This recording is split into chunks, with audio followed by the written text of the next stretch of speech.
बहुत से लोगों को ये गलत फहमी है कि शायद मलिका बनने के बाद एक औरत हमेशा हमेशा के लिए खुशो खुर्रम जिंदगी गुजारने लगती है, लेकिन मारिया के साथ ऐसा कुछ ना हुआ। हमारी आज की कहानी का मरकजी किरदार। एक दफा का जिक्र है कि नेवरलैंड की खुशहाल सल्तनत पर एक रहमदिल मलिका मारिया हुकूमत करती थी। वो एक खुशगवार जिंदगी गुजार रही थी कि अचानक एक दिन बहुत बुरा हुआ। उसका शौहर शदीद बीमार पड़ गया, मगर किसी को भी समझ नहीं आ रही थी। मारिया तो तकरीबन हिम्मत हार चुकी थी। उसने अपने शौहर की बीमारी का इलाज ढूंढने की हर मुमकिन कोशिश कर ली थी, मगर लगता यूं था कि नेवरलैंड का कोई तबीब इस बीमारी का इलाज नहीं जानता था। अब क्या होगा? बादशाह की सेहत अब कैसी है? क्या कोई बीमारी नजर आ रही है? मलिका आलिया, हमने हर मुमकिन कोशिश कर ली है, मगर बादशाह की बीमारी अजीब है। हम और कुछ भी नहीं कर सकते।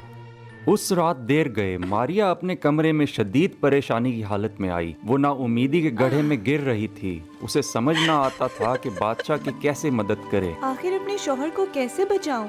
अब अगर उनको बचाने के लिए मुझे अपनी जान भी देनी पड़ी तो मैं दे दूंगी। अचानक से एक रोशनी नमूदार हुई और एक गॉब्लिन पता नहीं कहां से सामने आ टपका। तुम कौन हो और यहाँ कैसे आए? यहाँ आना मेरे लिए कोई मुश्किल नहीं, सिर्फ मैं ही तुम्हारे शौहर को बचा सकता हूँ। मारिया सख्ते में आ गई। उसे यकीन न आया कि क्या करना है। क्या तुम सच कह रहे हो? बहुत खूब, मैं तुम्हें कुछ भी देने को तैयार हूँ, बस बादशाह को ठीक कर दो। मुझे कुछ ज्यादा चीजें नहीं चाहिए हैं, बस तुम्हारी सबसे कीमती चीज लूंगा, मगर अभी नहीं। मैं 3 साल बाद आऊंगा और फिर तुमसे लूंगा, ठीक है? 3 साल बाद मेरी सबसे कीमती चीज? कोई बात नहीं, बस बादशाह सेहतयाब हो जाए। महल में बेशुमार कीमती चीजें तो है ही। ठीक है, मेरे महल में बहुत सी कीमती चीजें हैं, तुम्हारा जो दिल करे तुम ले लेना। तो फिर मुझे बादशाह के पास ले चलो। मारिया फौरन गॉब्लिन को बादशाह के पास ले गई और सिर्फ एक उंगली के इशारे से ही बादशाह फौरन ठीक हो गया। तब से मारिया अपने शौहर के साथ हंसी खुशी रहने लगी। वक्त तेजी से गुजरता रहा और 2 साल बाद मारिया ने एक प्यारी सी शहजादी को जन्म दिया। हर कोई बेइंतहा खुश था, मगर मारिया को इल्म ही ना था कि एक और कयामत उसके मुंतज़िर थी, जिसका उसने कभी तसव्वुर भी नहीं किया था। खुशामदीद मेरे मोहसिन, तुम वापस आ गए। हाँ, जैसे कि मैंने कहा था कि 3 साल बाद मैं हमारे वादे के मुताबिक तुम्हारी बेटी को लेने आया हूँ। क्या कहा? मेरी बेटी? तुमने कहा था कि तुम महल की सबसे कीमती चीज लोगे, मगर मेरी बेटी? तुम यहाँ से कोई और चीज ले जाओ। मैंने कहा था मैं तुम्हारी सबसे कीमती चीज लूंगा और तुम्हारी सबसे कीमती चीज तुम्हारी बेटी है। मारिया अब कुछ भी नहीं कर सकती थी। मालूम हुआ गॉब्लिन ने उसे धोखा दिया था। उसको पहले से मालूम था कि मारिया एक बच्चे को जन्म देगी और वो उसे चुरा लेगा। नहीं, तुमने मुझे बेवकूफ बनाया। ये नाइंसाफी है, इसलिए ये मुआहदा बेकार है। बेवकूफ बनाया? कैसे? तुमने कहा था कि तुम मेरी सबसे कीमती चीज लोगे, मेरी बेटी नहीं, मेरी जिंदगी का सबसे अहम फर्द। तुमने मुझे धोखा देने की कोशिश की। क्या तुम इतनी लालची और नादान थी? ठीक है, मामला ठीक करने के लिए मैं तुम्हें एक और मौका देता हूँ। अगले 3 दिनों में तुम्हें मेरा नाम बताना होगा, फिर तुम्हारी बेटी तुमसे दूर नहीं ले जाऊंगा, वरना मैं ऐसा ही करूँगा। इसके फौरन बाद मारिया ने एक नौकर से कहा कि वो चुपके से गॉब्लिन के बारे में तलाश करे, क्योंकि वो बादशाह को परेशान नहीं करना चाहती थी। लेकिन कोई भी नहीं जानता था वो कहाँ रहता था, इसका नाम क्या था। इस बात ने मारिया को मायूस कर दिया। अब मैं क्या करूं? यहाँ किसी को गॉब्लिन के बारे में कुछ भी नहीं मालूम। अपनी सोचों में गुम मारिया को अचानक एक ख्याल आया।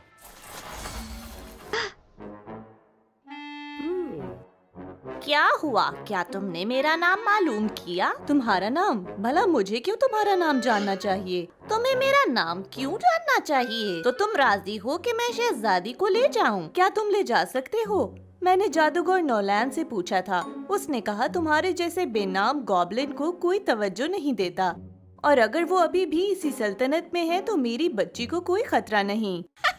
ऐसे लगा जैसे मारिया के अल्फाज से गॉब्लिन की अना मजरूह हुई हो और वो बहुत गुस्से में आ गया। क्या कहा? बेनाम? ठीक है नॉलन, आज ये मसला भी हल कर ही देते हैं। मैं तुम्हें अपनी ताकत दिखाऊंगा। आज इस सल्तनत को रम्पल्स्टिल्टस्किन के सामने सर झुकाना ही होगा। मारिया बहुत खुश हुई क्योंकि गॉब्लिन उसके जाल में फंस गया था। ये सच है, तुम्हारा नाम है थ्रोन अवे। ठीक कहा ना मैंने? तुम मुझे क्या हो गया है? मैंने अभी अभी ये तुमसे सीखा था। हमारा मुआहदा यहाँ खत्म हुआ, अब हमें अकेला छोड़ दो। तुम्हारी जुर्रत कैसे हुई? तुमने मुझे बेवकूफ बनाया। अब तुम अलविदा कह दो क्योंकि तुम अपनी बेटी को दोबारा कभी नहीं देख पाओगी। उसी वक्त धुआं नमूदार हुआ और मारिया ने गॉब्लिन को झूले के करीब जाते देखा जहाँ शहजादी सो रही थी, और फिर वो मारिया को परेशान छोड़कर गायब हो गए। मेरी नन्ही शहजादी, नहीं नहीं। बहुत दिनों बाद मलिका शदीद सदमे में और गहरे गम में थी। उसने गॉब्लिन को ढूंढ निकालने का कोई तरीका न छोड़ा था, मगर कुछ काम न आया। ऐना, तुम कहाँ हो?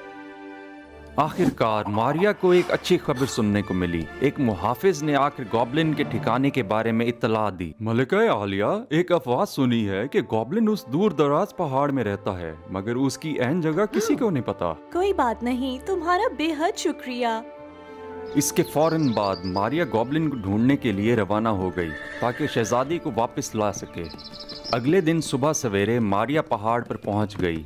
वो परेशान थी क्योंकि उसने सुन रखा था कि गॉब्लिन एक जगह ज्यादा देर कयाम नहीं करता। हमारी इत्तला के मुताबिक गॉब्लिन हर कुछ अरसे बाद अपनी जगह बदल लेता है। ऐना, तुम कहाँ हो? अपनी सोचों में गुम अचानक उसे एक बच्चे की रोने की आवाज सुनाई दी। मारिया को झटका लगा। उसे सड़क पर एक बच्चा दिखाई दिया। वो दौड़कर उस बच्चे के पास आई। बेटा, तुम यहाँ अकेले क्यों खड़े रो रहे हो?